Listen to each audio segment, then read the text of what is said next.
Hello friends, in this tutorial I am going to show you how to install apps on Android emulator. Okay, let's start. First of all, turn on your AVD.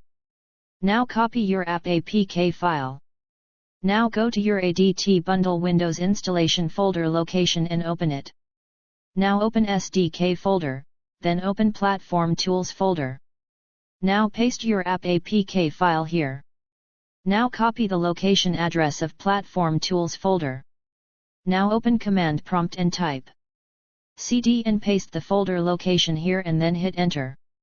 Now type adb, space, install, space, your app name, .apk and hit enter. Now wait for couple of seconds and it will show success message. Now close Command Prompt. That's it friends, I hope you guys found this tutorial useful. Thanks for watching and please rate, share and subscribe.